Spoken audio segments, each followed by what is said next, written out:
Broadcasting to you live from the Milky Way galaxy, the solar system, planet Earth, North America, the United States of America. Hello, everybody. Thanks for being with us today. My name is Brian Engelman. This is Tuesday, September the 17th, 2024. This is the Agree to Disagree show on the New American Media because the old American media has failed you.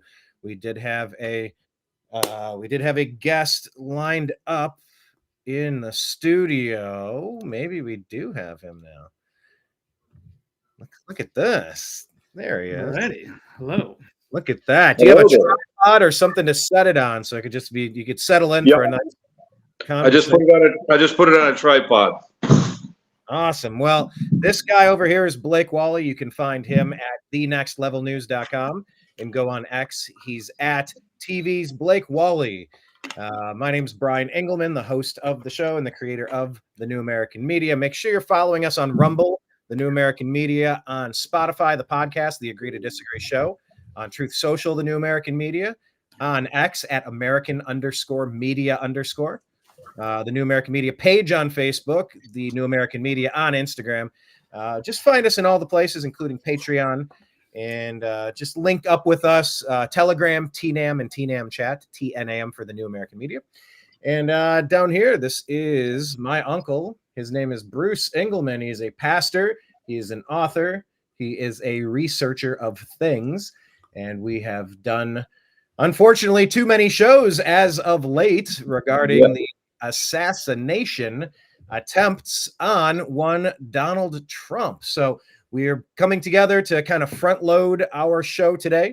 We have several different topics. I think we're going to bring Bruce in for the first half of the show. We're going to stay very focused on the second or the fifth assassination attempt, depending on which numbers you're looking at. But after that segment, we're also going to ask about, or cover rather, Sean Diddy Combs. Agree or disagree that he's innocent and being unfairly targeted? Agree or disagree that Trump supporters should embrace Howard Stern's broadcasts? Yeah, okay, that's an interesting one. ABC News is covering up its complicity in the rigging of the debate. Maybe we'll get Bruce's opinion on this one. Texas Attorney General Ken Paxton is attempting to disenfranchise voters. Agree or disagree on that one? But yeah, I think, Blake, let's maybe start with you here. We've kind of put these. Oh, yeah, that might be a little tricky. There we go. There we go. Blake, this news came out over the weekend. Second assassination attempt of President Trump. Before we get into all of the specifics today, just general thoughts on how this story has been unfolding in general.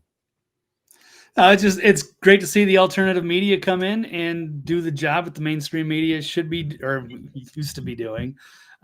So we can't count on them for reliable information. So it's great to see people gather together and get all the info out because they try to cover up these things, especially like the social media history, if it's inconvenient to the regime. So good on them. We'll get into some of that. We have time. There's a lot of people that have been, connecting the dots and pulling up some of the information. It's damning interesting. And lots to cover on that one.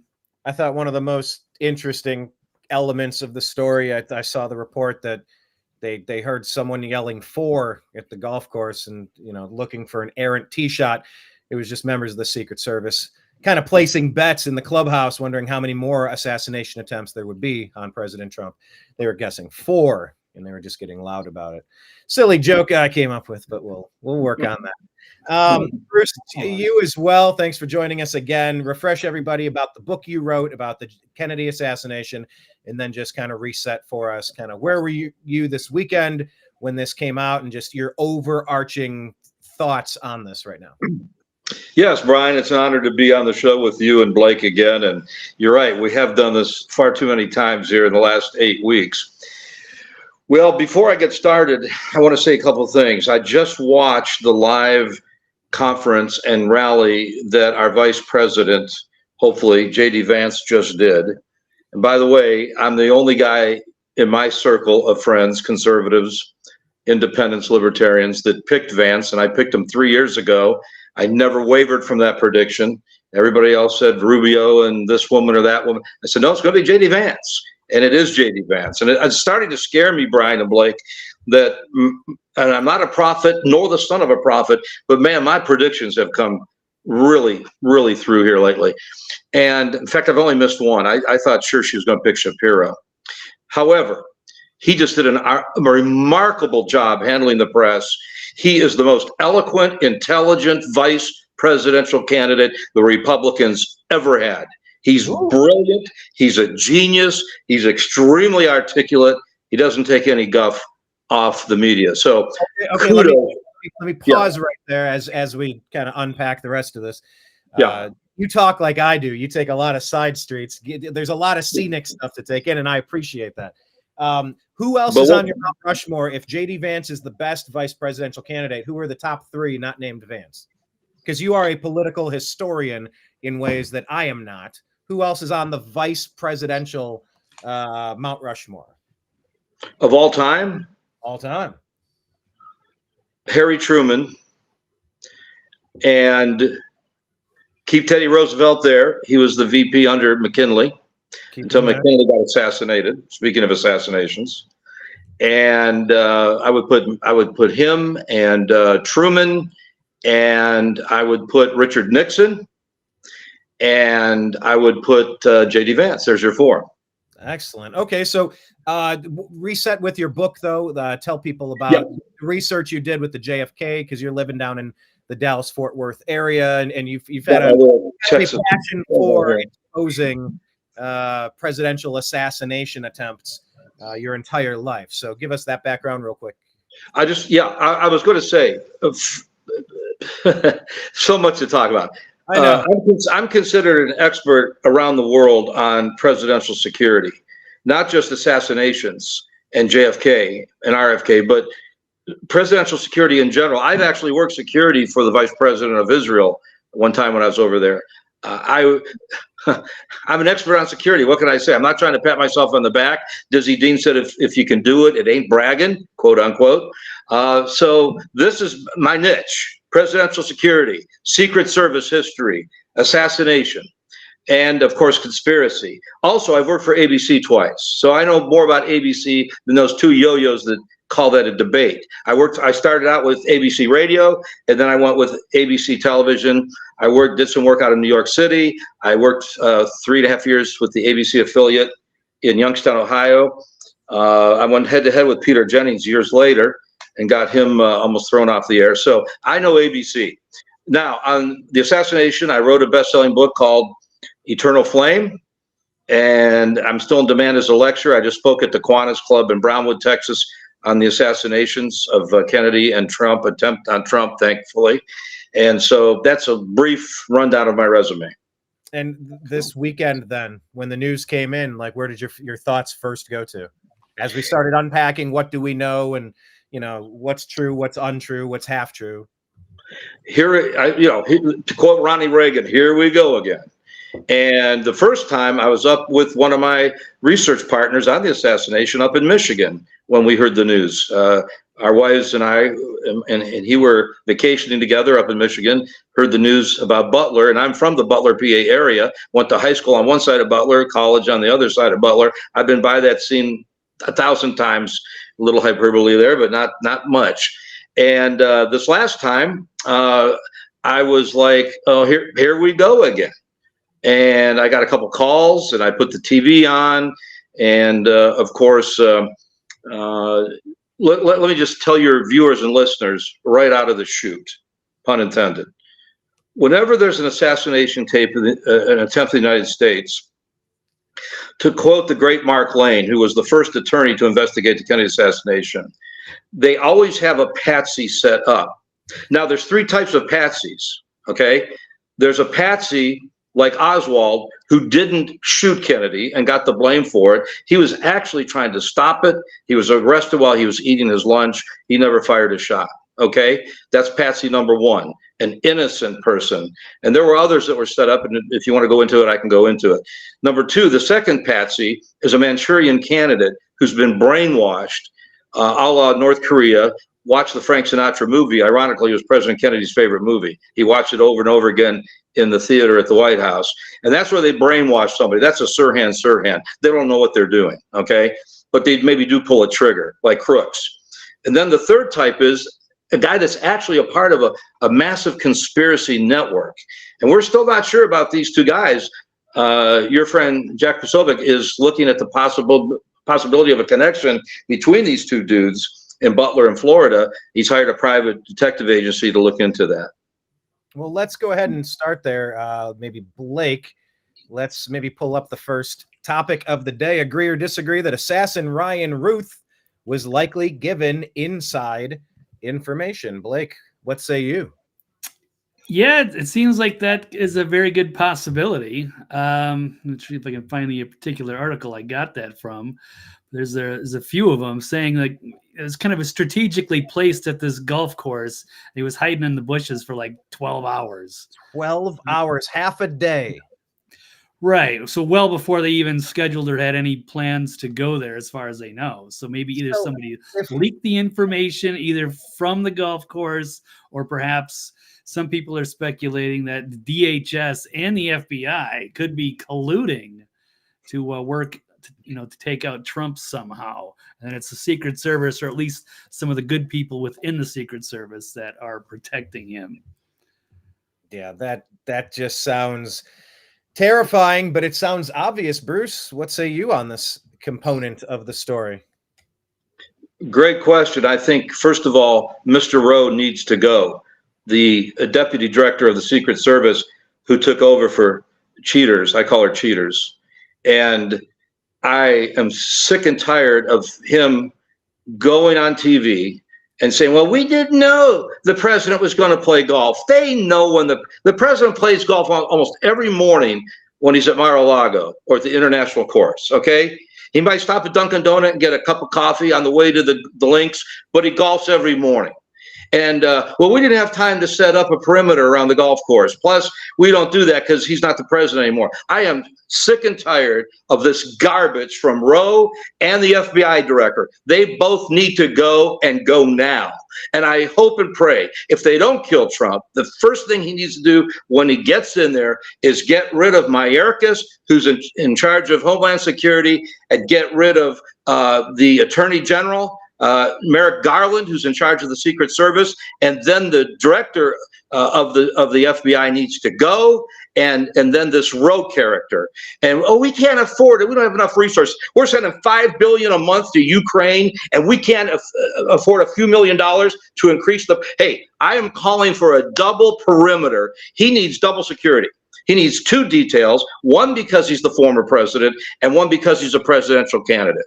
But this is an administration that wouldn't give Robert Kennedy Jr. any protection. Yeah, and then to kind of put a message out there, Joe Biden did, calling for peace and that this is not acceptable. It's like, you have presented all of the proper conditions to make this not only possible, but inevitable. Yes, you're right. Former presidents always have proper security protocol around them, and current leading presidential candidates projected to win in a landslide, you obviously protect those people. The fact that the current administration could ever be in charge of what their political opponent gets as far as protection, that's something that needs to stop. That's something that needs to have some sort of almost how the Supreme Court gets a lifetime appointment so that you're not victim to the whims of the current political climate. Anybody observing the situation would have given Robert F. Kennedy Jr. Proper security detail during this, especially given his family history. Somebody who wasn't attached to the Democrat Party if they were in charge of Secret Service, of course they would have double protection. One, because he is a former president, one, because he's the leading contender to take over in about a month and a half. Blake, what do we have here with this weirdo that allegedly was hanging out for 12 hours in the bushes with an AK-47? What do we know? Just saying that the news of the failed second assassination attempt, saying the former FBI assistant director believes that Ryan Routh was notified about the whereabouts A lot of unanswered questions. And it says, if you're thinking outside the four corners here, there could be somebody at that club, either Mar-a-Lago Golf Club, somebody that doesn't like him and has different political views. Maybe they fed him this information. That's what they told the Daily Mail in an interview. Gave the outlet a few possible scenarios, how Tim Routh or Ruth would have known Trump would have been at the golf course, including someone at the course giving away details on purpose or unknowingly. It also could have been this guy was studying his movements.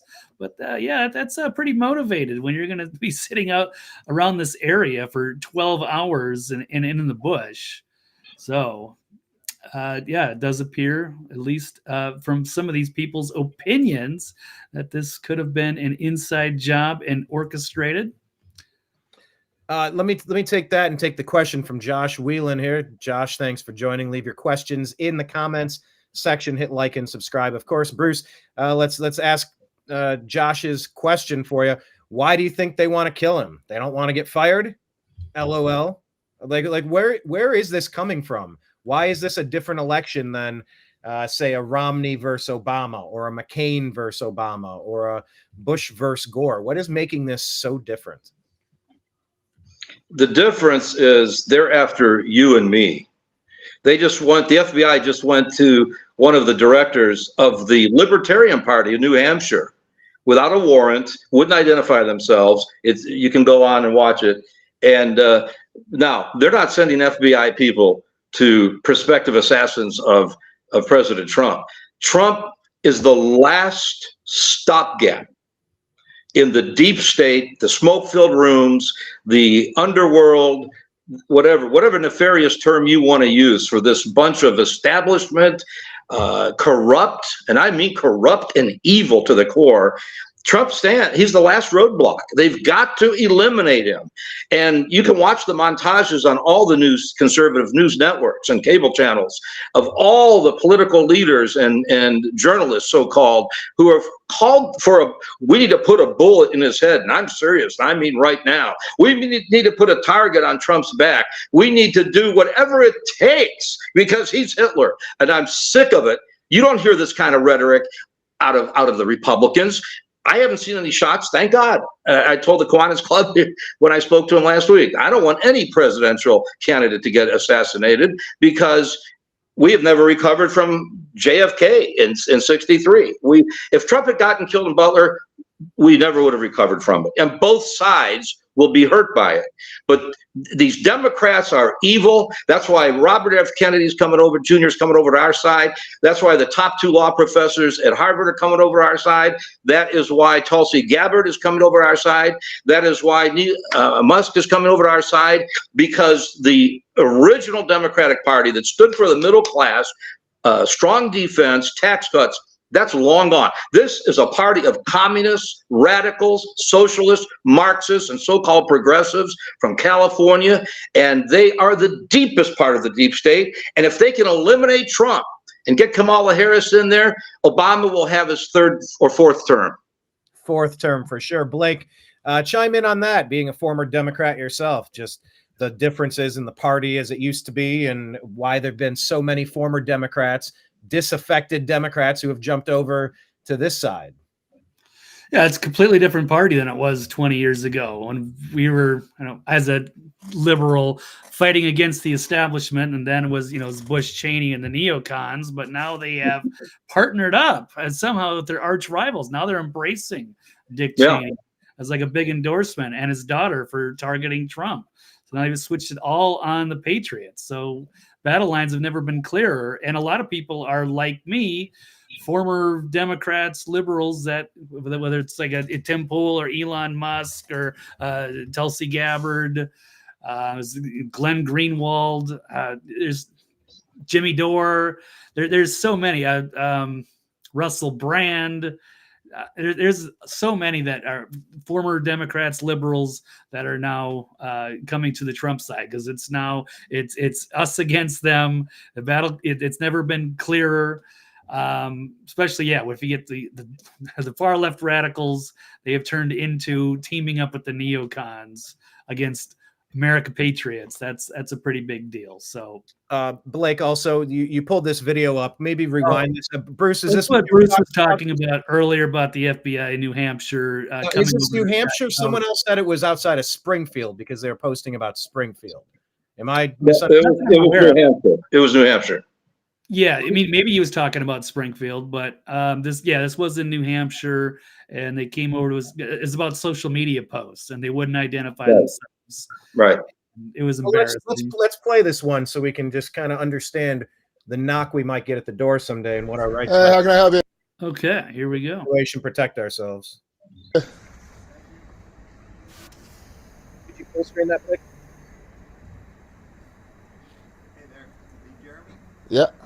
How are you? Who are you? I'm Agent O'Donnell with the FBI. Can you give your full name, please? They're not dressed like G-men, are they? Is that sufficient to identify as the only one O'Donnell affiliated with the FBI? In New Hampshire, yes. Could you please state your full name, sir? Could you please stop recording? No. It's First Amendment right. Okay. What's your name, sir? Could you stop recording, please? Absolutely not. You can show me your name and identification, or I'm going to go back inside my house. Oh, wait, pause it. I don't really want to broadcast. How weird and creepy are the vibes that these people are giving off right off the bat? Bruce. Demonic, satanic, and eerie. Blake, what kind of vibes you getting off these guys? Yeah, that's a fair assessment, but maybe some of it is just shame that this is what they're doing. Maybe they didn't want to do this, but they're just following their orders. Yeah. And he hits them on the shame thing at the end of this. Yeah, go ahead. Keep it going, Blake. Oh, this is going out right after you guys walk away. So that's why I'm not going to. So you can show me your name and ID, you can walk away. We just want to talk to you. I'm not going to talk to people who claim to be federal agents unless they can show me identification. Okay, well, you see our badges. I need to see... Is your full name on that badge? No. I'd like to see something with your full name or I'm not going to talk to you. I prefer you not to broadcast it. This will be going online as soon as you walk away. As soon as you walk away. All I want to do is talk to you about a post that was made, and if you happen to be the one that made the post. I want to talk to So it's all about a post that he had made. you about you guys coming here. Say you make a salary of, I don't know what, low 100K? You guys making six figures? Factor in 50% expenses, overhead, maybe 100% expenses. Talking about burning a couple $100 an hour just here, let alone all the time you guys are spending to investigate something that you know is not against the law, right? Like you're familiar with. So then why would you come? Because we wanted to make sure that there weren't any. No, you're coming because you're part of a regime that does this kind of thing when you know laws aren't being broken, and that's an embarrassment, man. Didn't you guys read the Constitution? Do you not believe in America? Like, how do you do your jobs and go home? We appreciate it. You're walking away because nothing we did is against the law. And you guys are fuckheads that try to act like bullies. And I hope you go home and are embarrassed. You can't even say your name on camera because you know that what you're doing is embarrassing. You know Americans that believe in the Constitution think you're laughable. And you go home and you think about what you did today. Go home and think about it, you cowards. I love this guy. You go home and you think about what you did. Bruce? I love this guy. When I said demonic and satanic, Blake and Brian, I don't necessarily mean these two individuals. I'm telling the atmosphere coming up that's those steps to that guy's condo or frontage house or row house. You could feel this demonic and satanic vibes. I am pro law enforcement. I work with 2 police agencies. I've been through the police academy in Fort Worth. Those Secret Service agents, 99% of them put their life on the line. These G-men probably have families. I'm telling you, though, none of that mattered during the Nuremberg trials. Well, I just followed orders. It's time these G-men and Secret Service men start speaking up in mass. So when I said satanic and demonic, let me clarify the atmosphere, not necessarily those 2 dudes. And they were embarrassed and ashamed. Kenneth saying he's fed up. The Fed's coming by. Fed up. Blake, I mean, this was a bit of a masterclass on how you're supposed to handle yourself when you're being intimidated, right? Yeah, no, he did a terrific job, and now he's giving everybody the blueprint in case that happens to you, because there's going to be a lot more of this, and they're already getting ready for that. They're pulling it off in other countries. England, of course, very notorious, and it's coming here, so be prepared. All right, Brian and Blake, may I just insert one comment here? Yeah. I went online and I checked to see what the New Hampshire TV stations were saying. And apparently he said, to quote him, he said, I do put some spicy, quote unquote, spicy things on the internet. And in England, if you just even think something negative, they'll come and arrest you and put you in jail for 5 years right now. In London, where I'm planning to live 5 months out of the year for a purpose. But anyway, this guy did say some pretty tough things about Kamala. But why can everybody get away on the left calling Trump Hitler, the biggest threat to democracy? The FBI never shows up at their homes. If you're a Democrat, you can say anything you want, as inflammatory as you want, anytime you want. We can even spawn 2 assassination attempts, but it's Trump's fault. It's J.D. Vance for talking about dogs and cats, and Trump calling dogs and cats a problem in Springfield. I preached there twice, in Springfield, Ohio. They did the same thing with Kennedy. There's a new video out that compares JFK, RFK, Trump, and RFK Jr., and it is remarkable. It just came out last night. See, the Democrats back then were like the conservative Republicans today. You know what the Secret Service did? They blamed Kennedy for the assassination after it happened, November 22nd, 1963. They said because he wanted to press the flesh and he didn't want the bubble top over the car, and he would have them stop and shake hands with kids with signs. So it's his fault because he lowered our security ring. Bull. Any more than it's Trump's fault. Now they want him to tone down his speech? Hello. It's ridiculous. It's absurd. It gets very dangerously close to blaming the woman for the attack because she was dressed too provocatively. Perfect analogy, Brian. Perfect analogy. Thank you. I don't like blaming innocent people for the actions of a madman, maybe spurned on by the ramblings of the lunatics who are part of the propaganda machine, the parroting propaganda machine. The Smith-Mundt Act, when Obama rewrote that law so that U.S. propaganda could go through NBC, through CNN. Our country has been more divided than ever because they're just using it as another arm of the Democrat Party to push the globalist agenda. And that includes a lot of the rhinos, the Cheneys, the Romneys, the McCains, the old guard Republican Party. Republicans had their internal civil war and they chose MAGA. It wasn't even close. They chose MAGA. So the disaffected Republicans are part of the deep state, 2 wings of the same dirty bird system now. And it's all just rearing its ugly head. It's all bubbling to a boiling point right now. Can I say something? May I say something?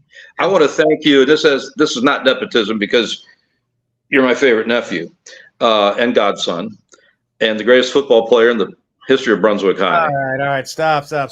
Flattery does get me everywhere. It gets me in anywhere. But no, in all seriousness, all candor, I want to thank you and Blake for what you're doing, because this is bigger than you realize. And you guys have the guts and the courage to put your lives on the line and call the attention of the American people to these issues. All of a sudden, Darth Vader and Hitler too, i.e. Dick Cheney, is lauded by communist Kamala in the debate. We have Dick Cheney on your file. Well, it was 2 weeks ago. You were calling him Darth Vader. Cut me a break. I know. It's something else. Okay, let's talk about, move away from the Darth Vader component, and we'll get to the Ronnie D, the little Ronnie D component. I was very disappointed by Ronnie D, what he did during the primaries on the Republican side, so be it. But now things have kind of settled back down, and Ronnie's doing some interesting stuff with this potential shooter, and I think we should focus on that now.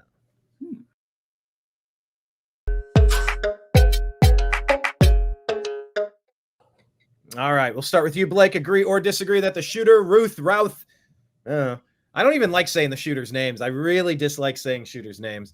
But anyway, that the shooter, agree or disagree, Blake, should be handed over to the feds ASAP.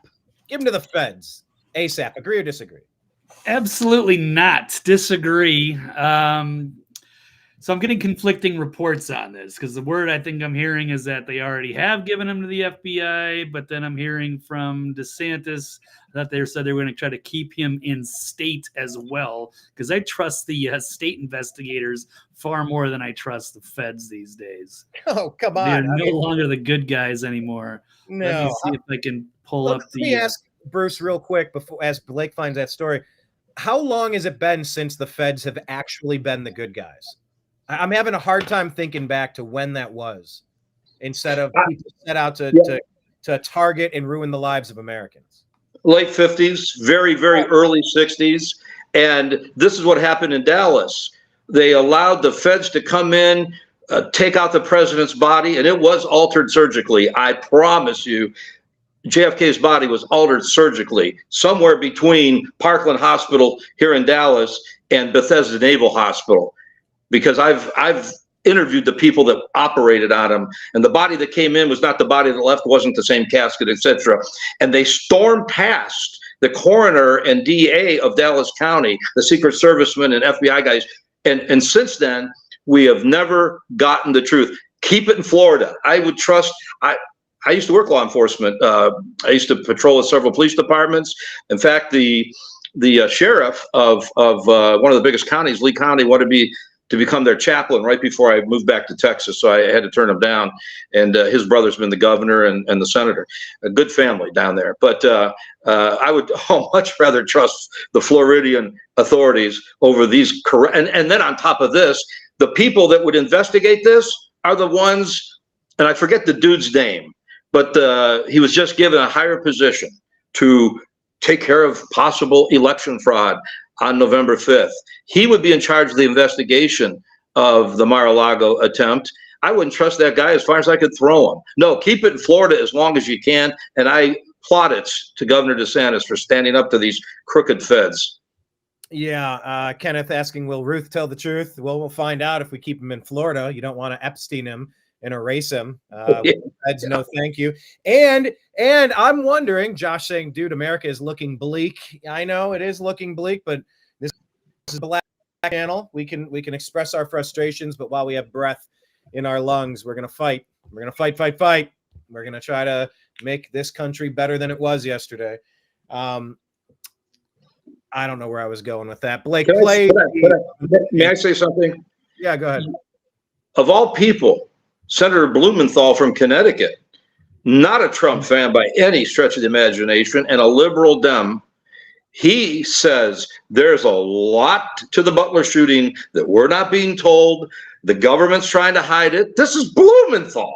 The government's trying to hide it. There's a major cover-up in the process, and it's time for the U.S. Senate and Congress to open it wide open and start giving the public the facts now. Because I'm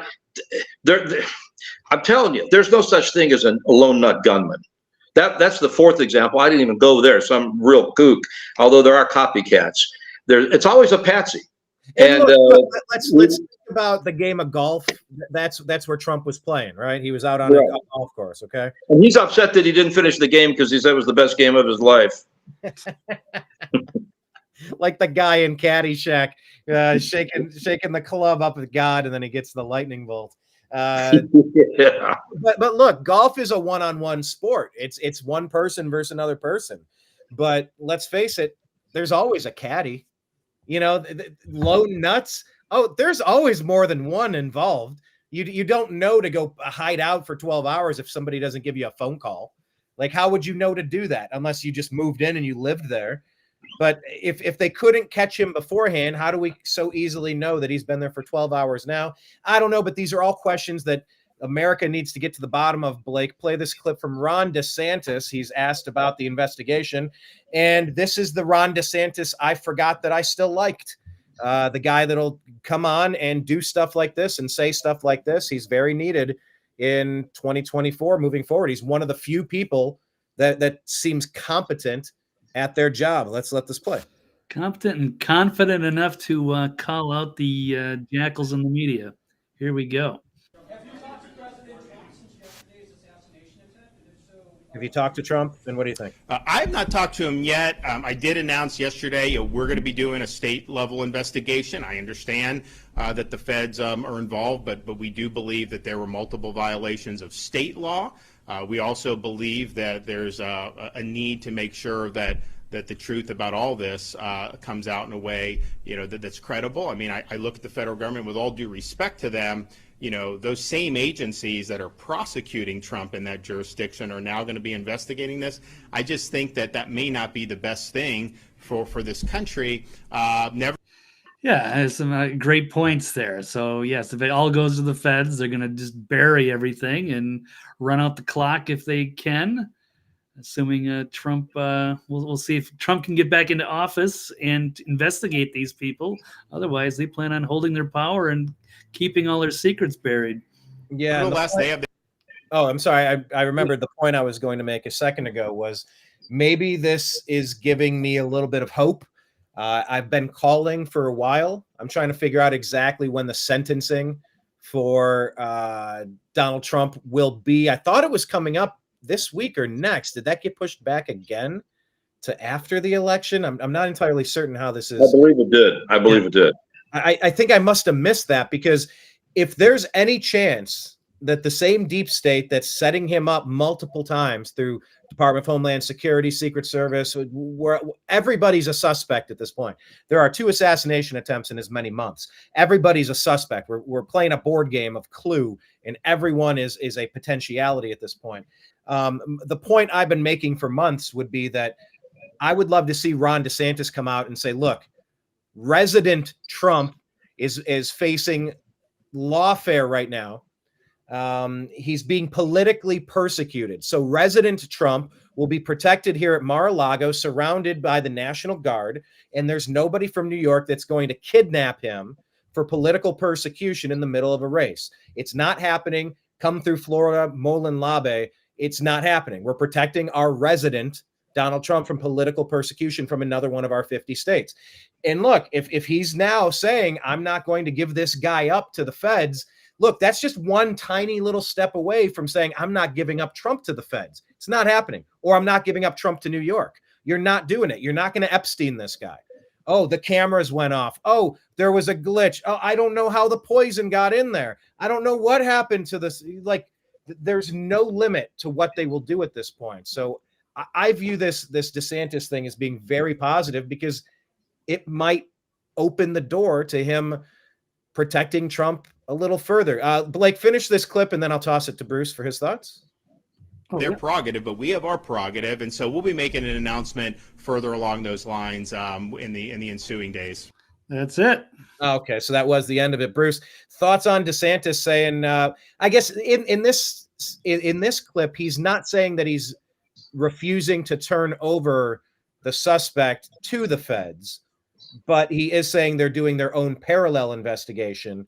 What do you say about that, Bruce? Does it take a special kind of governor to stand up to the feds that way? Just like that gentleman who filmed the 2 guys walking up to him about a social media post. You got to stand up to him. Absolutely. I lost a lot of respect. I was living in Florida when Jeb Bush allowed them to pull the plug on Terry Schiavo. For your listeners and viewers that know that case, I won't go there because it's an ancient case, but Jeb didn't stand up that way. And very few governors would have the guts to do that, the kahunas. But I'll tell you what, DeSantis does. And that's what he should do. Now, that would be a brazen and brave step. And I always liked DeSantis. I was very disappointed. He broke his promise and ran against the president and said some unkind things about the president. But I think he's one of the shining stars, along with J.D. Vance, in the party. Somebody's got to carry on the MAGA movement. I don't think DeSantis will ever become president, though, because a little side note, a little footnote. I don't think Ron will ever become president for 2 reasons. Number one, because he did run against Trump. But more importantly, to quote one of my Democratic friends, I have a lot of sources in the Democratic Party, higher ups, and they said he's dour. Reagan and Trump are always cracking jokes. And Ron needs to lighten up a little bit. Yeah, but I think Trump made the joke about Ron DeSantis needing a personality transplant. Yeah. But Trump's always good for a couple lines here. By the way, let me just clear something up. readers are adding context saying DeSantis is initiating a separate state investigation as the FBI is conducting theirs. And by the way, God bless Elon Musk adding these community notes so that we can try to be up to date on how these stories are, kind of crowd voting, thumbs up or thumbs down. They say following Routh's arrest, the FBI took him into custody, and then currently the Department of Justice is seeking an indictment for additional charges from a grand jury. Also here saying the Martin County Sheriff confirmed that Routh was arrested by deputies, then turned over to the feds. He is currently being housed in Palm Beach County Jail. DeSantis said he'll have his own investigation, not that it will interfere with the FBI. So there's some important context there. You're hearing a lot of misreporting, but anyway, go ahead. Back to you, Bruce. Yeah, what happened with the Kennedy assassination, Brian and Blake, is they demanded that the Dallas Police Department and the Dallas County Sheriff's Department send all of their investigative material and all their research a few months after the assassination to the FBI headquarters in Washington. Well, we know now that J. Edgar Hoover and the FBI agents in charge of Dallas at that time had some influence and maybe even some collusion in the assassination itself. In fact, Agent Hosty burned a note that Oswald had brought him, probably warning him, hey, they're going to assassinate the president. And so as soon as he heard about it, he didn't even go out to watch the motorcade. He's eating lunch in a cafe as the parade's going by. He burned that. And so Hoover and Johnson said, send all of your material. So it's going to take a real tough governor to say to Comey's successor, no, Mr. Ray, you can't have these documents yet. You can't have these recorded interviews yet. We're still conducting our investigation. And I think if there's one governor in the 50 states that could do that, other than our governor here in Texas, he's got guts too. It would be Ron DeSantis. Gotcha. All right. Blake, maybe we'll pivot off of that one and go over to the collusion against Trump. Once again, hit like and subscribe however you're watching the Agree to Disagree show. Follow Blake at TV's Blake Walley and follow the New American Media at American_Media_. Okay, next topic.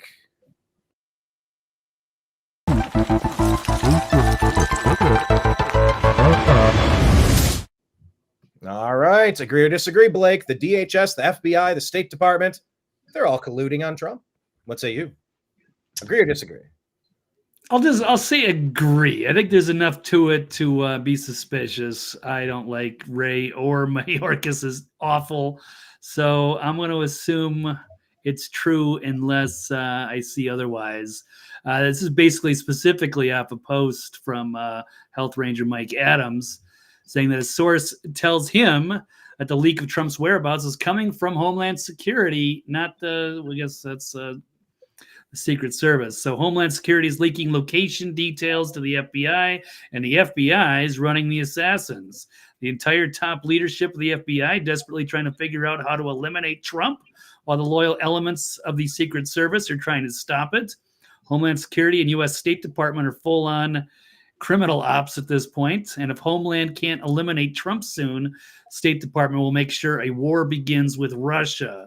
If they fail, hundreds of top people within the FBI and Homeland Security are either going to flee the country or be criminally prosecuted under Trump. This is what's at stake. So I don't know if he's got his sources, but I believe Mike Adams. I think he's a good guy, and he does have a ton of sources. So I'm going to say this is probably true. Bruce, what do you make of this? Where could the number one, do you feel as though it's obvious that there is a mole inside of the Trump team? Does it feel obvious at this point? The second assassination in as many second assassination attempt in as many months. There is a mole, Brian, in every department in Washington, D.C. And that's why President Trump, and by the way, we need to quit saying Trump. Let's not fall into the left's hands. It's President Trump. I don't even say former president or ex-president. It's President Trump. President Trump's going to have to go there and with the biggest broom and just clean house from top to bottom, because there are so many low-lying bureaucrats that are left over from the Obama administration. I am sure there are moles and leakers in every department, especially Homeland Security and the Department of Justice, DOJ. They knew this guy was over in Ukraine trying to recruit people over there. And the ATF, the FBI actually, believe it or not, alerted Homeland Security. And Homeland Security said it's no big deal, this Routh guy. So, you know, it's always a question when you study assassination, Blake and Brian, is it intentional, or is it coincidental, or is it just the nature of the beast? Is there malice aforethought? And by the way, on that point, Bruce, none of those, if it's a video game and like a role-playing game, you have different levels. Here's your strength, here's your agility, here's your magic power. All those things you listed, none of those are at 0%. They are all in the mix. Like if you're baking a cake, 10% this, 10%, like not, they are all viable potentialities. Everything you listed, they're all baked into the cake. It's all mixed in there. There is no real separating it out because every one of those components is possible. You're right. I'm sorry. Go ahead. Well, no, you're spot on. The Kennedy assassination was originally planned for Chicago with 3 snipers with mounted Carcanos, and the first black agent, I got to meet him one time at a banquet. The first black agent appointed by President Kennedy, ironically, blew the whistle. And so they canceled that motorcade, and his reward was the director of the Secret Service fired him. And he has a book out, came out. So then they moved it to Miami. Oh, by the way, they had a patsy set up in Chicago. So then they moved it to they moved it to Orlando, I believe. And they had a patsy plan there. There's a whole book, about 1,000 pages written about that assassination attempt. That was foiled. 3 mounted Carcanos, a patsy. Then they moved it to Miami. And the Miami, it's as good as the Fort Worth intelligence. We have the best intelligence unit on a local level for Fort Worth PD in the United States. It's probably better than the FBI. In fact, they used our truck at the Super Bowl with the FBI, Secret Service, and Homeland Security, the Fort Worth intelligence unit. But the intelligence unit of the Miami Police Department in 62-63 was bugging the apartment and phones of a Joseph Miltier, who was a little bit of a terrorist of sorts. And they sent their stool pigeon in there, and they have him on tape going, we're going to knock him off in Miami or in Dallas, because they just canceled the parade here in Miami. They got wind of it through Joseph Miltier, and they were going to do the motorcade in Miami. And they had 3 mounted Carcano snipers and a stool pigeon set up there. And so he says, so you're moving it to Dallas, Joe? And Willie Somerset and Joseph Miltier says, yeah, we're moving it to Dallas. It's going to happen this time. Well, how are you going to do it, Joe? This is all on Miami police recordings. How are you going to do it, Joe, in Dallas? We couldn't do it in Chicago and Orlando and Miami. Well, Johnson's from Dallas, and everybody's from Dallas. Everybody's from Texas. So we're going to move it to Dallas. Well, how are you going to do it? Well, we're going to have a sniper from an office building or a tall building, and we already got the patsy picked out. And he says, what are you going to do? He goes, I'm going, I'll be there. So Joseph Miltier goes to Dallas. He is photographed in Dealey Plaza. You can see him standing near a highway sign. And he comes back after the assassination. And again, it's being recorded by the Miami Police Intelligence Unit. And he says, boy, it came off just like you predicted, Joe, Willie Somerset, the informant. He goes, well, I told you. And we got that stupid Patsy Oswald to take the rap. This is what they do with conspiracy. So when there's an attack against the president, 99.9% of the time, we don't want to come across looking like a banana republic. So we blame it on some one lone nut assassin or potential assassin or suspect. But usually it's a vast network. And of course, it has inlets into the deep state. They used to say, well, the mafia couldn't have pulled off the assassination of Kennedy. They don't have higher ups. Oh, let me tell you something about the FBI. They put a mobbed up FBI director in charge of the Youngstown office back in the 70s, 80s when I was an investigative reporter for ABC. Oh, let me tell you, the mafia goes a lot higher than even the most informed person would ever believe. And of course, they colluded with the CIA because they were working together to whack off Castro and Operation Mongoose. So the machinery was already there, but they just took their guns off Castro because they couldn't get them, and they aimed them at JFK, and it was a CIA mob hit all the way to the top of the higher echelons of government. And this is the way they work. Yeah. The collusion continues. The same stuff we've seen. This kind of keeps going on, Blake, doesn't it?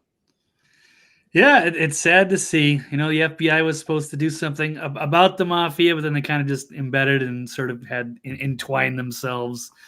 And it's good. Yeah, the lines are kind of blurred between the good guys and the bad guys. Not even that, you know, some of the mafia guys have probably better principles than some of the gangsters that are running our country. So, amen, Blake. Amen. Honor among thieves. All right. Anything else on this topic, Blake? Not necessarily. It's just, you know, there's a lot of other elements just with this, you know, Ukrainian connection, how he had written books and how.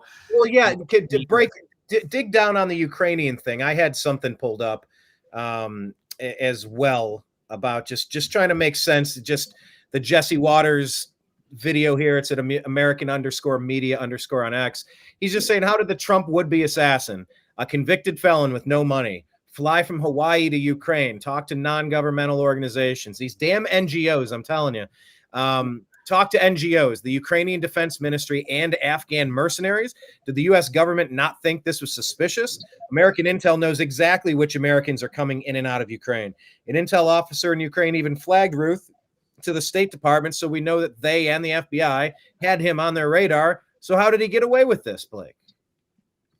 No, that's a good question. It just seems that's why we don't want them getting sent to the feds, because then they're going to bury all these stories and all these connections. Where if we could have kept him in Florida with some good, you know, people, they could have done a much better job with this and been transparent and had all the info out as soon as we can get it. But as we've seen, like with the last assassination attempt on Trump, that they have no intention of bringing this information out. They've stonewalled, and yeah, great that Bruce brought it up. Even Richard Blumenthal was alarmed by this stuff and disturbed. It could happen to any of us. So we've seen that way too much corruption in the government here.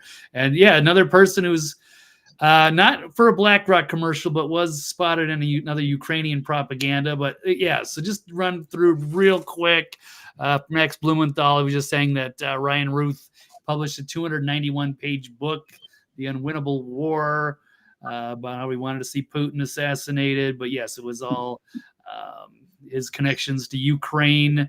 I have a free press article from a lady, kind of a little remorse here. Why did journalists like me take Ryan Routh seriously? Because he was the right kind of crazy. Let's see. There's another compilation video. Do you have a screen that you're sharing, or you just? My bad. Yeah, okay. I forgot to flip over to this one. This is out of the Free Press from this person who's from Russia. But yeah, that they were eager to take the bait. Ryan Routh is, one of the good guys, or at least on their side, because they're all in favor of this Ukrainian or defending Ukraine against the Russian invasion. Here is another. This is a compilation video from Robbie Starbuck. Different journalists, different outlets. I don't know if it's running for me. I think I'm having technical difficulties, but showing that he was known to many people. Is he apparently talking about we went to Ukraine about supporting warning signs, and he was very prominent, trying to recruit people to go fight for Ukraine, including from Afghanistan. We've got Kyle Becker here saying the Trump shooting suspect was in a kind of a globalist style commercial. We had Thomas Crooks, of course, was in that BlackRock commercial inexplicably. And then we have post of Rock. Here we go. Is to appeal to what leaders. I don't know if I can, but there he is. There's the shooter from the second one. He's in a pro-propaganda video. Here's like this one, Brian. So Simpsons reference here. Ryan Routh went to the Ukraine for war, appeared in the Ukraine propaganda video. Fighters from Afghanistan, Taiwan, tried to get telling me that the feds didn't know him. How long until the FBI says the line that he was no law enforcement? And they should have kept tabs on him unless they were using him. So it's a lot of rabbit holes, including this guy. I forget his name. This video is incredible. If you want to see how, Blake, I think you should let this play. I can't confirm this. It's a few minutes at least. And no, but it's worth it. This one was one of the wildest, most put together. I can't say if I confirm or deny or can refute any of this stuff, but it's an interesting take. This is that's where it goes into the beginning when I was saying it's, kudos on the alt media for digging this stuff out before they bury all the evidence. So let's check this one out. Routh, very strange guy who's lived a very strange life. And this time, the internet was wise and archived all of his socials as much as possible before the FBI took it all down. So here's some basics on what we know about him and one really interesting rabbit hole about who he might be. Right off the bat, though, it's super early. This is all speculative. Take your time, pump the brakes. We're just digging through dirty laundry. We don't know what sticks yet. But this guy is a private American citizen who traveled to Ukraine on his own dime, to help recruit civilian soldiers to fight for Ukraine and Afghan special forces. He was recruiting on his Facebook page. Here's an archive of all of his tweets that look pretty damn automated to me. They pretty much all look like this. In a past life in Hawaii, he apparently ran this company that made a single tiny home and a single Facebook page and never did anything else with it. Super weird. But I grabbed everyone that he followed on Twitter before they deleted it. He only followed 60. And right down at the bottom of that list, which I think indicates his first follow, is this girl named Sue Kim, who is ex-CIA, along with some other very interesting things. Now, again, reminder, this is just speculation, digging through Twitter dirt. Maybe this chick is just a wonderful, patriotic person that's helping America. Who knows? Possible. But her account is private, meaning why does he follow her? I've been digging around, and one of my followers said that they found her in the people that follow him back. I have not been able to confirm that for myself because they took the account down. If you've got a video of the 1.2 thousand followers that followed him, that would be great to know. He says that she was at the bottom of his followed list, meaning that she followed him right when he made the account. That would make sense, seeing as she's at the bottom of his following list of who he follows too. I mean, every asset needs a handler. And when you go through some of these other affiliations here, you get what is essentially the CIA training grounds at Johns Hopkins University. It explores the relationship between politics and the many kinds of military power, from the use of terror by small non-state groups to the threatened use of nuclear weapons. Its director is John McLaughlin, who is literally an ex-acting director of the CIA. I don't know how much of this do we no, that's fine. He follows basically the who's who of our military industrial complex, and she's a little lowly private account. How are they following each other from the very get-go? Unless it seems to be obvious they're making that connection, and this is why it's good for the alternative media to get there before the deep state can scrub all of this stuff and all of their evidence. And I just need to go on the record and be very against scrubbing all this stuff. The trans shooter down in Nashville with the manifesto, you need to kind of leave stuff out there because we need to figure out who's who, where their connections are, who's funding them, who's rotting their brain, and try to track this stuff down. Any thoughts on this, Bruce? Because I do want to bounce to the next topic, Blake, which is the rhetoric of the left. Thoughts on this one, Bruce? Yeah, hey, the government, the feds, they're trustworthy. They got all the information out about the Kennedy assassination within a month or two. And then they had the wonderful Warren report. Now we come to find out through Robert Kennedy Jr. and President Trump that there's still tons of secret documents that have not been released 60 years later because of national defense concerns. You think we're ever going to get the truth out of Butler and Miami from the feds? We're not going to get anything from them. It's going to be up to you guys in the media, and it's going to be up to the citizenry, and it's going to be up to Governor DeSantis. Trust me, we're never going to get anything. And it's also going to be up to Elon reimagining government, RFK pushing to release all of this stuff, Trump getting to the bottom of a lot of this stuff. I mean, it really is fix America. And we've got Blumenthal. Excuse me for interrupting. Like said, we got yeah. I'm sorry. No, I was going to say, like Blake said, I don't mean to keep beating a dead horse here, but we even got a liberal Democrat working with us now, Blumenthal. So let's ride this horse while we have it, because once they shut the. And by the way, I've gone into documents on the Kennedy assassination. They mysteriously disappear. When I went to get the death certificate for Rose Jeremy, who tried to tell the authorities that Jack Ruby's going to. Jack Ruby, hello. She said Jack Ruby's going to kill the president in 2 days. Her death certificate mysteriously disappeared, and the lady at the Gray County Courthouse in East Texas told me I've never ever seen a death certificate disappear. So, by the way, breaking news. I do know somebody with connections to Florida, for example, since we're talking about it, and Ohio. I can say that the death database has been hacked. And they cannot give out records or make they don't have control of their databases as of a couple of weeks ago. I've actually never announced it because I haven't had the time to research it.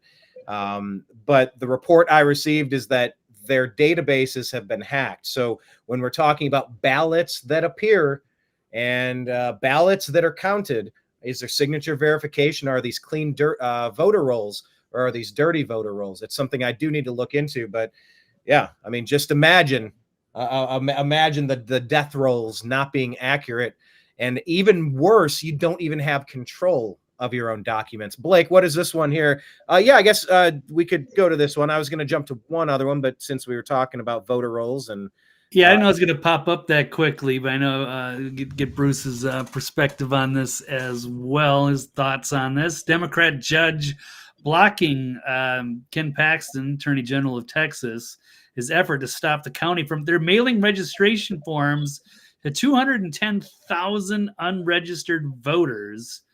And so Paxton is fired back with an appeal. So Democrat District Court Judge Antonia Arteaga struck down a legal attempt by the AG to halt the Bexar County's push to mail voter registration to unregistered voters, quite a bit of them. So Paxton contended such an action was not only illegal, but a blatant effort by Democrat-led counties to sway voter turnout in their favor by bypassing standard registration processes. So, despite the clear warning, Bexar County still is pushing forward with its plans to mailing out the registration forms before the courts could even take up the matter. So there seems to be a battle going on between this judge and then, of course, the attorney general on top, who's filed an appeal and vowed to continue fighting the brazen attempt to circumvent the election law and calling it dirty tricks. Accused them of knowingly violating the law by fast-tracking mass mailouts before the issue could be legally addressed. Bruce, this is Texas Attorney General Ken Paxton. What do you think about this? Ken Paxton is a friend. Attorney General Paxton and Lieutenant Governor Patrick and I, and the governor, we've worked on projects together, passing the pastor protection bill. So a pastor or a priest or a rabbi or an imam could not be sued for refusing to do for instance, a wedding ceremony or a Christian baker baking a cake against their convictions. They are men of great principle.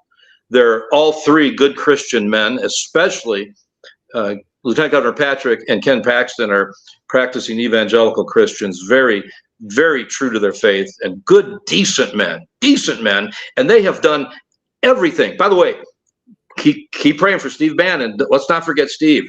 But Steve helped save Ken Paxton's career, because they have tried to railroad him out like they do Trump. Every time you turn around, the libs in Austin are trying to get rid of this fine man, and as far as I'm concerned, the best attorney general our state has ever had.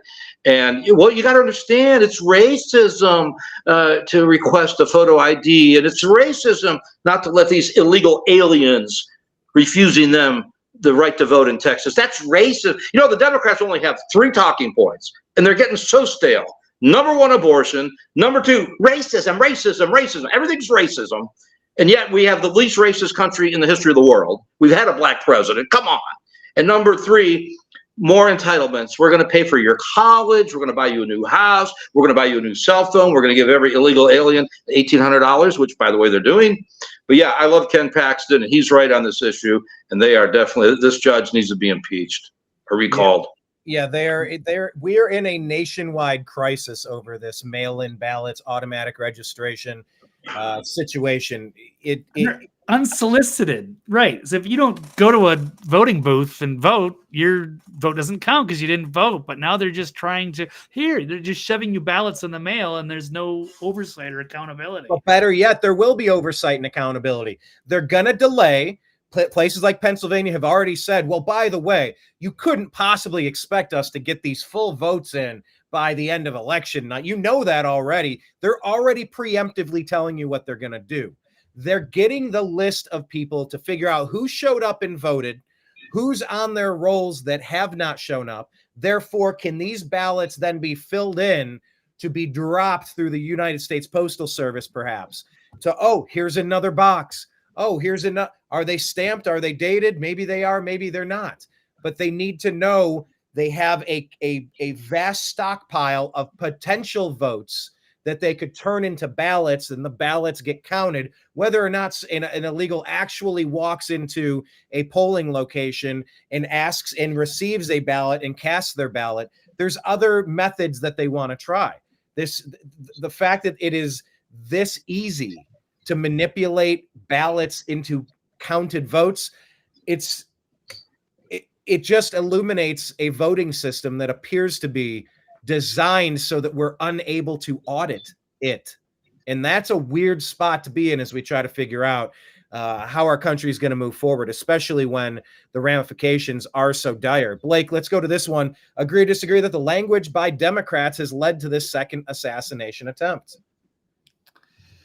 Yeah, well, I definitely agree to an extent. Yeah, they get away with a lot, as Bruce has also pointed out. Let's see if I can get one of these up. MAGA shredding Harris's response to the second Trump shooting after old video of her joking about killing president resurfaces. Yeah, play that one, please. I know I've got a couple. I didn't know if there was one. Yeah, because the same clip will be in here. Oh, okay. So we can actually run it from Nick Sortor's Twitter feed here. Yeah, we've almost had Nick on the program. We've almost had him on. We'll try. We'll try to get him again. Yeah, here we go. All right. It's frozen on my side. I don't know about your side. Oh, I see it running. Bruce, can you see it? I do not. I do not see it either. Oh, okay, let's try this. I'm going to pull up here. Okay, here we go. I see this. If you had to be stuck in an elevator with either President Trump, Mike Pence, or Jeff Sessions, who would it be? Does one of us have to come out alive? Chris always asks me, don't I wish I were debating him? No, I wish during high school I could take him behind the gym. That's what I wish. I said, no. I said, if we were in high school, I'd take him behind the gym and beat the hell out of him. I just don't even know why there aren't uprisings all over the country. Maybe there will be. That you cannot be civil with a political party that wants to destroy what you stand for, what you care about. If you see anybody from that cabinet in a restaurant, in a department store, at a gasoline station, you get out and you create a crowd. And you push back on them. And you tell them they're not welcome. You know, there needs to be unrest in the streets for as long as there's unrest in our lives. Enemies of the state. Mr. Walker, how do you resist the temptation to run up and wring her neck? When they go low, we kick. Please, get up in the face of some Congress people. Yes, I have thought an awful lot about blowing up the White House.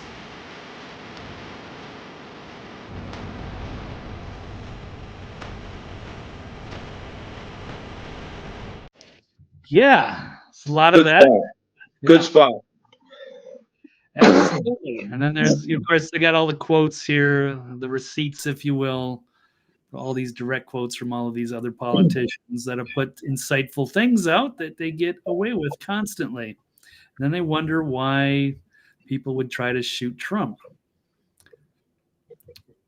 So thoughts on that compilation, Bruce?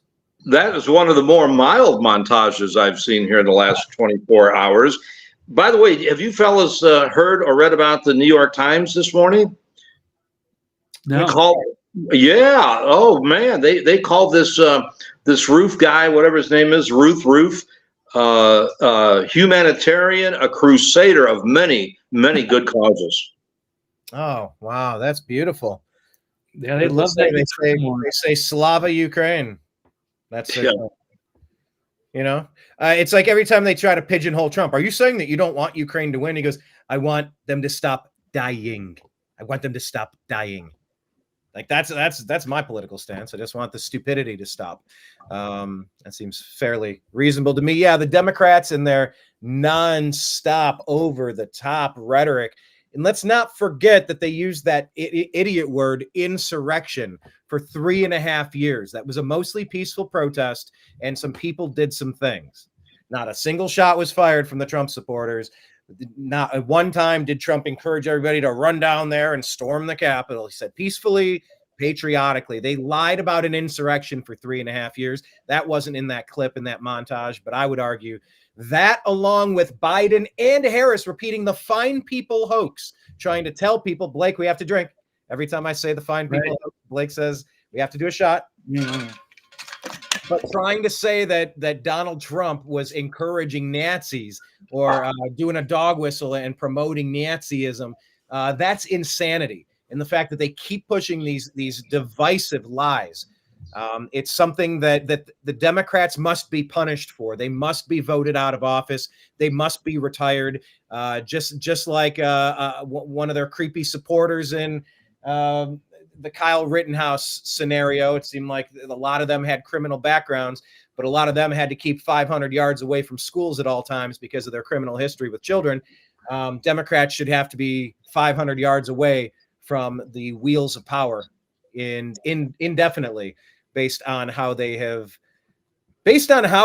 handled themselves over the past 20 years, and their language that they've been using is right at the top of that list. Okay, we just have a couple. Can I say one other thing, Brian? One other thing. Let's not forget the attempted assassination of Steve Scalise and many other members of Congress by a guy who shows up and says, "Where's the Republican congressman? I'm here to kill them all." And Steve almost died. Yeah, let's not forget that. And the press never covered it. And let's not forget that when they investigated themselves and found that they didn't do anything wrong.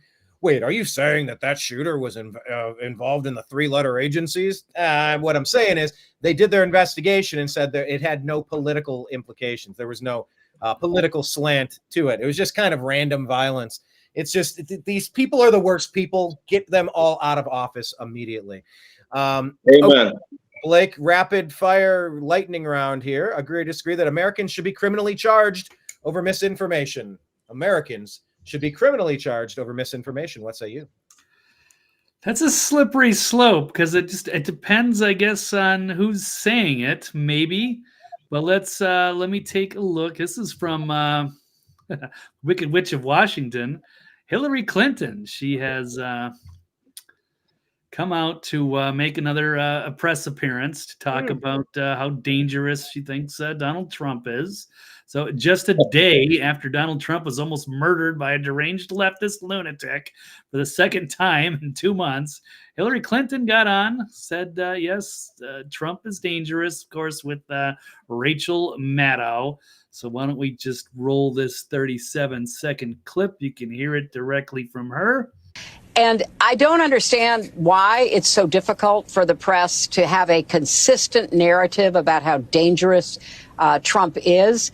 The late, great journalist Harry Evans, one time said that, journalists should, really try to achieve objectivity. And by that, he said, I mean, they should cover the object. Well, the object in this case is Donald Trump. His demagoguery, his danger to our country and the world, and stick with it. Yeah, and then I've got just a quick quote here from Glenn Greenwald on a tweet. If Hillary's insanely repressive measure were implemented, people spreading disinformation could be imprisoned.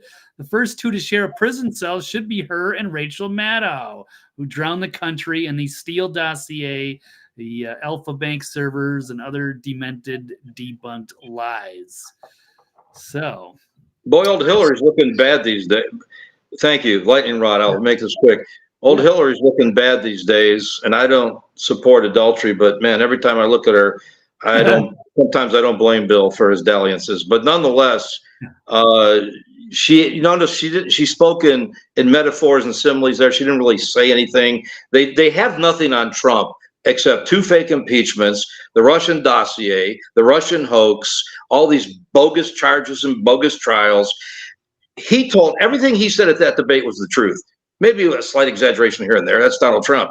Everything she said at the debate, Communist Kamala, was either a lie, a distortion, or an exaggeration. And they didn't call her on anything.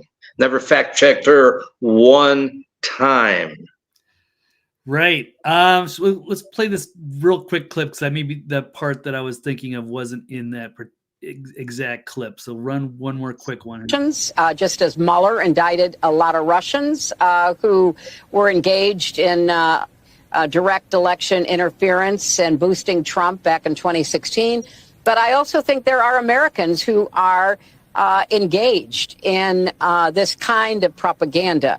And whether they should be civilly or even in some cases criminally charged is something that would be a better deterrence, because better deterrence. So what would be the better deterrent to going after CNN and MSNBC for all of the lies that they've been intentionally telling?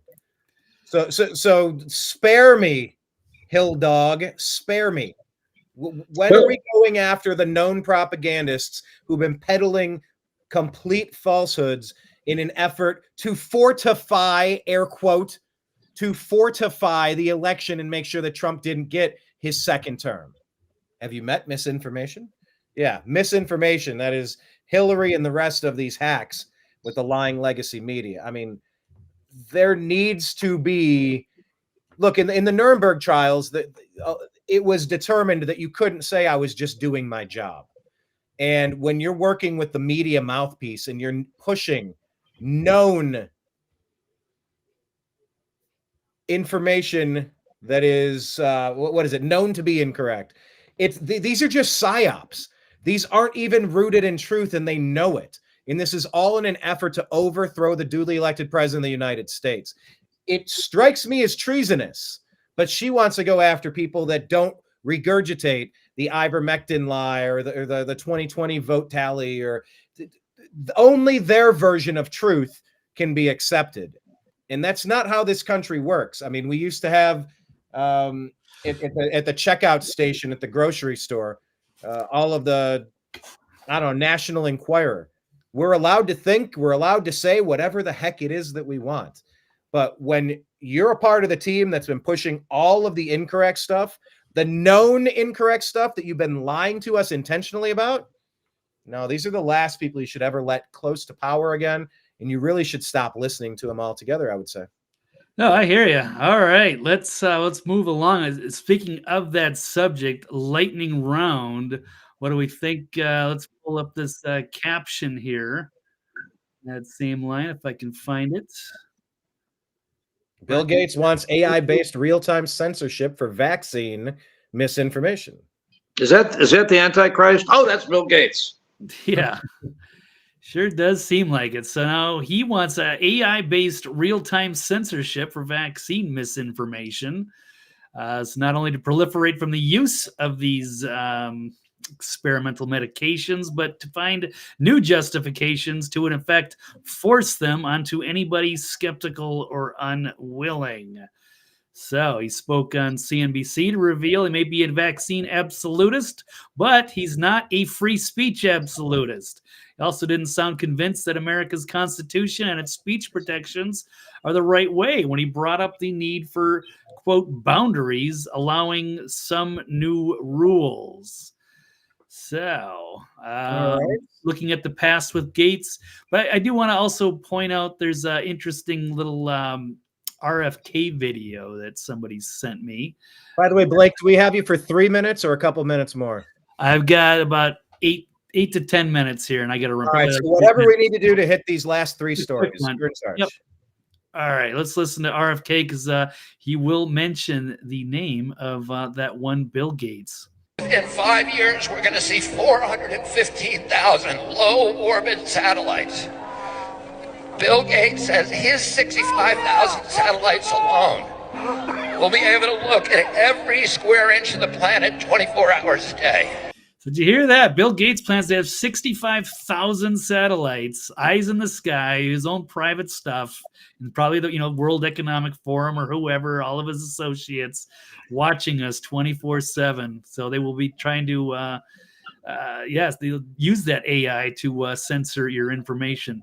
They're putting in 5G to harvest our data and control our behavior. Digital currency that will allow them to punish us from a distance and cut off our food supply.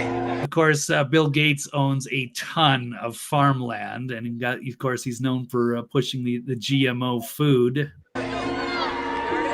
Vaccine passports. Oh yeah, don't forget the vaccine passports. So yeah, it's interesting. Ties together with that. So yes, the New World Order, or these oligarchs, these people masquerading, these elitists, trying to think, eugenicists masquerading as philanthropists. They are anything but. They are danger to our society. They want to control everything. All right, Blake, while you queue up the next story, Bruce, thoughts on that one? Pretty much, Blake pretty much summed it up. I mean, RFK Jr., God bless him, has added big tech to big pharma and big food as these conspirators, this intelligentsia, and I wouldn't trust Bill Gates as far as I could throw him, and he and Fauci should both be behind bars. Agreed. All right, Blake, next. Okay, let's see. I guess we'll have a quick one. Bruce, you said you used to work for ABC.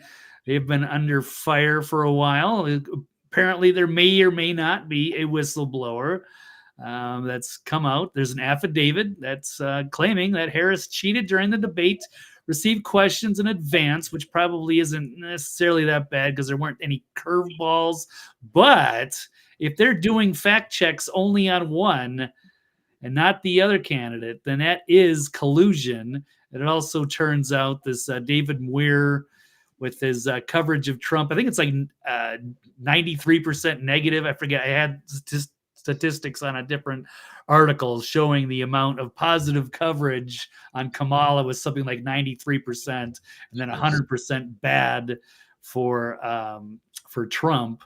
And then it turns out that the other lady, she had she used to be like a sorority sister with Kamala Harris back in the day. Yeah, so it's wild. Now they were in different schools, but schools, but it's still the same sorority. Yeah, you definitely aren't going to try to kneecap one of your own. That's for sure. No.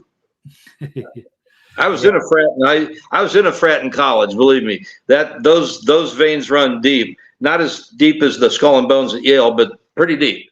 And even though they were different universities, they were still kindred spirits from that sorority. Do you want me to give my little take on this? Sure. Yeah, ABC. Yeah. What do you think? My sources in the Democratic Party, good friends. In fact, I just had dinner with them. They said our 3 biggest allies against Trump are who's that comedian with the glasses, that doofus-looking guy? Bill Maher. No, I like Bill Maher, even though he's a liberal. No, he does stand up. He thinks he's Johnny Carson. Every monologue is against Trump. See, I don't watch these dudes anymore. Stephen Colbert. Yeah. These 2 Democrats told me our 3 biggest allies that we're using against Trump are Stephen Colbert, this Mears or Weirs guy, and the former congressman from Michigan. Help me out. He said he just joined the Democratic Party. See how soon we forget. That's No what a worries. legend. Yeah, it's hard to keep all these names in order. Yeah, Adam Kinzer. Kinzinger. That's from Chicago. Kinzinger. And they're on Colbert's program all the time. These two dudes. Where's Kinzinger from? I thought he was from Chicago, but he was also he's some weird connections. I thought he was from Michigan. Wrong. Yeah. It says he's a representative from Illinois from 21 through 23, but he's Illinois. I stand corrected, Brian. So anyway, these two Democrats told me that Adam Kinzinger, Colbert, and this so-called anchorman, so-called journalist, he's a hack, he's not a journalist. If he is, he's a yellow journalist, are the people that they're putting out front to attract more of Republicans, independents, and libertarians to their cause. This is from the horse's mouth. All right, Blake. Oh yeah, it's not going to go anywhere, but they can try. That's fine. Yeah, Colbert is a joke now. He had a good gig on Comedy Central, but he really sold his soul for the big network money. Yeah. Speaking of people who have sold their souls and hacks, we've got the TDS suffering has-been Howard Stern says he hates Trump supporters and doesn't want them to listen to our show. John. So that's kind of a tough one, agree or disagree, because Trump supporters, they obviously disagree. Should they embrace? But maybe they should embrace, because they can just dominate and make on all the call-ins and drive Stern crazy, push him over the edge. But he's almost retired, so he doesn't care. I would absolutely call and go Baba Booey, Baba Booey, Baba Booey. Just call in and go Baba Maga, Baba Maga, Baba Maga. Yeah, just call in and say Maga, Maga, Maga, Maga, Maga, Maga, Maga. We should do that. All right. Let's start a campaign. Yeah. He made the Baba Booey prank call famous. Let's make Maga, Maga, Maga famous. All right, how about that? There you go. Final one here, Blake. This is kind of breaking news. Sean Diddy Combs. Final story. Oops, I just popped it. I just got rid of it. Let's check it out again. Here we go. Rapper Sean Diddy Combs, he's been arrested in New York. Details of the charges are still under wraps as far as I know. His attorney, of course, said they were disappointed with the decision to pursue what we believe is an unjust prosecution. But the problem is there's a lot of things coming out that are really gross, really ugly, that he's got just a history of, drugging and sexually assaulting, looks like young women and men. It's pretty bad. He's also allegedly was beating one of his ex-girlfriends. I think that actually came out to be true, and he has apologized for it. All kinds of stuff. We don't have time to get into too much of it, but the latest one is that he's accused of holding these, quote, freak-offs with male prostitutes, according to court documents. His freak-offs were arranged by high-ranking supervisors, and they sometimes went for days, where Combs would force victims to engage in bad stuff while he pleasured himself. Yes, lots of stuff. I don't want to get into too much of this details. We'll just say, yes, there's oils and all kinds of things that could be used for other things. All right. Forcing people to do things and then putting them on video as embarrassing recordings, which he could use for blackmail. And then on the last day, he would order IV deliveries after these freak-offs so that the victims could recover from the days of, drug use and other things. So he's like a Hollywood Epstein, essentially. Bruce, thoughts on that? Yeah. Did he formally endorse President Trump? He did years ago. I don't know. He goes back and forth. People are trying to tie him to one candidate or the other, but he's been seen with Trump and he's been seen with Hillary. So I don't really know where he stands, but I'm assuming he's going to be on whatever the deep state is. He had allegedly some ties and connections to the former pastor of a mega church here in Dallas, Potter's House. And that's kind of nefarious, possibly. But if he is for Trump at all, I would question the timing of this arrest. Yeah, I think it was Kanye, but I don't know if it was Diddy. I don't know if Diddy did or not, but maybe he was. I have seen pictures. The left is trying to make it seem like, oh, they're buddy, just like Epstein. But I think the reality is going to be a little different than that, but we shall see. It's it is a breaking story. It is a big story, but no details yet on the nature of the arrest. Of course, seems like he been on the run. I'm surprised he was in New York. I thought he went to some island to kind of get away from everything as the walls were closing in on him, but we'll see. So we'll keep an eye on that, but thank you, gentlemen. It's been great, but I have to run, unfortunately. So yes, TV's Blake Walley, Twitter, nextlevelnews.com. All right, guys, good job. All right. Thank you, Blake. Oh, yeah, Blake, tell us about the show you're going to be on tonight, Blake. Yes, Toxically Masculine Tuesday, 9:00 Eastern Standard Time with Brian again, as well as Mike Barra and the Steve Doran, the Trail Boss. So stay tuned for that. All right, everybody. See you then. Take care. All right, there you go. He's Blake Walley. Make sure you follow him. And if you like supporting independent journalism, you can donate to Blake Walley on Cash App.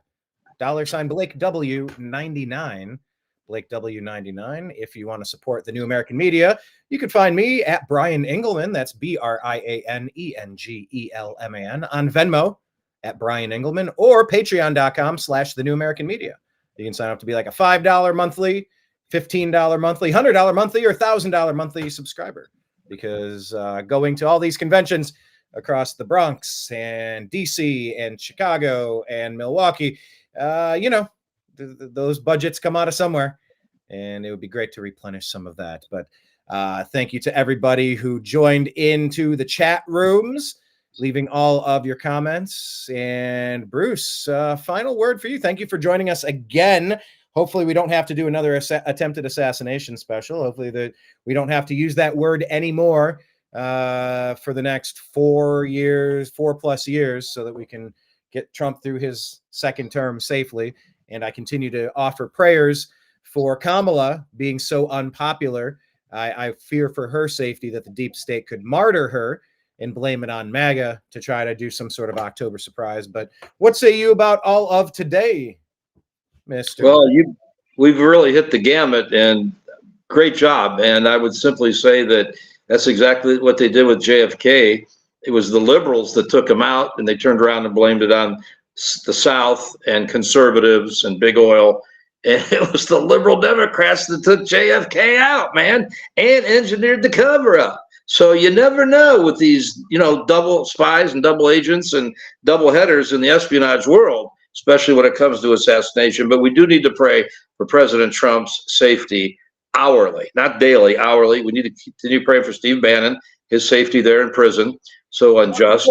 Just go ahead and do that. Why don't you offer a prayer while we close today's show? I would love to. We have a guy in Dallas, Mark Davis. He begins each show and ends each show with prayer.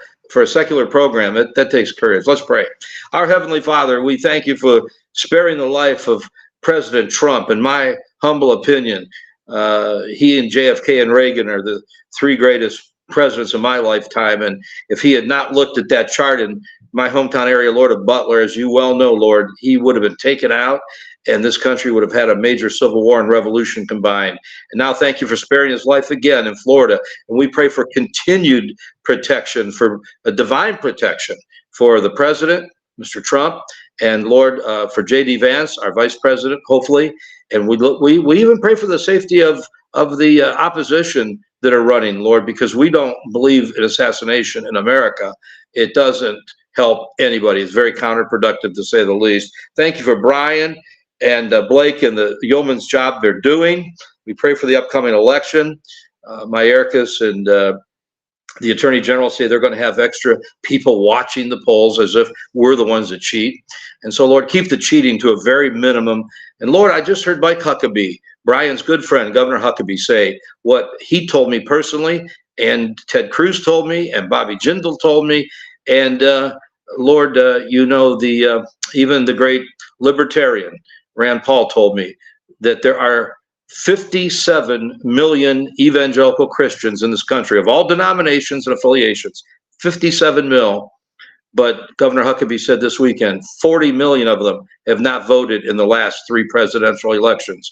If we could just get half of those out to the polls, Lord, please energize, galvanize, and inspire Christians of all faiths, Catholics, Protestants, Baptists, Pentecostals, non-denominationalists, Mennonites, and Amish, to get to the polls, Lord, we could take this country back, keep the cheating to a minimum, and keep all of us safe. Bless Blake's program tonight with Brian, and thank you for America. In Jesus' name we pray. Amen. Amen. There we go. That was great. I appreciate that. Like I said, it's always, talking to you sometimes, especially during these days, Bruce. And by the way, for the purpose of the people watching, disclosure, it's Uncle Bruce, but for the purpose of the show, I always try to say Bruce because it just, I don't know. Let's make an agreement now, an official agreement, a pact. On the air, it's Bruce. Off the air, it's Uncle Bruce if you desire. Yeah, and I try, but for the people, the layman, the average listener out there that doesn't know, I was gonna say it's starting to reach a point where I have the same conversation with you that I do with my dentist or my mechanic. There are regular, every 6 months you get a cleaning at the dentist, and you got to get an oil change. But outside of the regular, I don't like seeing them at all. I don't like having, extra dental work done. I don't need a multi-$1,000 repair to my vehicle. It's like, I love you, but I hope I don't have to see you again anytime soon. So Bruce, I love you, but I hope we don't have to have another assassination talk anytime soon because, there is an ongoing question now, as Trump has been rumored or confirmed, depending on what you see, that he's going to be going out at the Georgia football game, #1 versus #2, Alabama versus Georgia, something like that. He's going to be going in 2 weeks to a really big football game, and it's outdoor venue, 80,000 people, and it's like you have a mole inside, you got a mouse in your house. I don't know. I appreciate not wanting terrorism to limit and change how you handle yourself. That is the American way, but at some point you can only test fate so many times, and he's in the crosshairs. Final thoughts on that topic, Bruce? Very final thoughts, because I also have to go. Thank you for the honor and privilege of being on this great program. Yes, I am having a hard enough time, but I respect it, I understand it, and kind of agree with it. I'm having a hard time with him going back to Butler, Pennsylvania, my hometown area. In fact, ironically, that's where my dentist, Dr. Lawrence May, was for many years in downtown Butler. He was on the school board.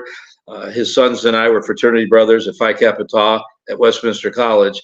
He wants to go back, and his first line is going to be, as I was saying, but to go into a stadium or a coliseum or an arena where there's no way they're going to be able to filter those people going through the turnstiles and check for every little device. And plus you're putting a lot of people at risk. So I don't know right now. When he becomes president, it might be a different story. Plus he's not getting the security he needs. And, I would want to say one more thing, Brian, and that is today, my attorney, I was going to meet him for lunch, but I told him I have to do this program. He thinks Trump's going to be shot at least 2 or 3 more times. I would say 4. So yeah, let's hope we never have to do. I hope I'm wrong. And I believe he's going to lose Pennsylvania, my home state. I hope I'm wrong. But all he needs to do is win. I'll close with this. We need to pray. If he wins, if he takes back Nevada, wins Nevada, takes back Georgia, takes back Virginia, and then of course he's got to win North Carolina. I mentioned that. North and South Carolina. South Carolina is in. All he has to do is pick off one other state, Michigan, even New Hampshire. If he takes back Nevada, Georgia, Virginia, North Carolina, wins his other red states, and takes one other state, even New Hampshire, a small state, and he's ahead in the poll. The internal polling of Kamala shows she's way behind in New Hampshire. That's why she keeps going up there. But I think he has a chance of taking Michigan. I was sitting at the table with that Wayne Walters, and I'll close with this. And he got a piece of mail. We were there on vacation, like we were for the Kennedy, the attempt on the president here. I mentioned it earlier in your broadcast. And we were sitting at the breakfast table, and he got 2 mail-in ballots. So basically saying vote twice. Somehow he got on the Democratic blog or a blotter or roster, and they said go ahead and vote twice.